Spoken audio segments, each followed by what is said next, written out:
இப்போல்லாம் சின்ன சின்ன பொண்ணுங்க வருதுங்க, காலேஜ் முடிச்சுட்டு 22 வயசில் எம்பிஏ முடிச்சுட்டு ஹெச்ஆர் வந்துடுறாங்க.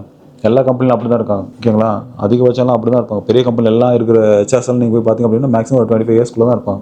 ஏன்னா அவங்களால ப்ரொடக்டிவிட்டி அவங்களாலும் நிறைய பண்ண முடியுது. இப்போ அவங்க மல்டிபிள் டாஸ்க்கில் இன்வால்வ் ஆகிறாங்க. பழைய ஹெச்ஆர்ஸ் எல்லாம் அப்படி கிடையாது, வந்தால் ஒரே வேலை தான் பார்க்கணும் இருந்தாங்க. இப்போ அப்படி இல்லை, ஹெச்ஆர்லேயும் மல்டிபிள் ரோலை வந்து கண்ட்ரோல் பண்ணிட்டாங்க. முன்னாடி எல்லாம் ஃபினான்ஸ் வந்து பண்ண மாட்டாங்க, இப்போ ஃபினான்ஸும் பண்ணுறாங்க, அக்கௌண்ட்ஸ் மெயின்டைன் பண்ணுறாங்க, எம்ப்ளாய் மெயின்டைன் பண்ணுறாங்க, இன்டர்வியூ எடுக்கிறாங்க, ஹையரிங் எடுக்கிறாங்க. திரும்பவும் ஒருத்தன் போனால் அவனோட டிசைன் பண்ணனா ஆல்டர்னேட்டிவ் தேட உடனே ஆரம்பிக்கிறாங்க.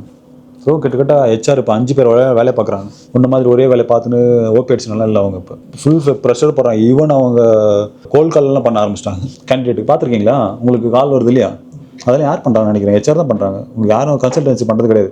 இப்போ நோக்கரியில் அப்ளை பண்ணி பாருங்கள், இல்லைனா என்னோட டைம்ஸ் நவ்லையோ இல்லைனா மான்ஸ்டர்லையோ எங்கேயோ ஒன்று போய் போட்டு பாருங்கள், இன்டர்வியூ உங்களுக்கு கால் பண்ணுறது எல்லாமே ஹெச்ஆர் தான். இப்போ அவங்களோட ஜாப்பை பார்த்துக்கோங்க, அவங்களோட டெலிகாலரா, அவங்க எம்பிஏ படிச்சுட்டு வந்து எதுக்கு உங்களுக்கு டெலிகாலர் வேலை பார்த்துட்டு இருக்காங்க சொல்லுங்கள். ஸோ இங்கே யாருமே ஒரு ஜாபாக எடுக்க பார்க்குறவனை இனிமேல் கம்பெனியில் வச்சுக்க மாட்டோம். 1க்கு 3 பேர் வேலையை பார்த்தா மட்டும்தான் இனிமேல் கம்பெனியில் சர்வே ஆக முடியும். நல்லா ஏற்றிக்காங்க மண்டியில். அதுக்கப்புறம் நீங்கள் அடிச்சு விடலாம், என்ன வேணா, அது தெரிய போகிறது கிடையாது. பட் சோஷியல் மீடியாவில் இருக்கிற கவுண்ட்டு போய் சொல்லாது.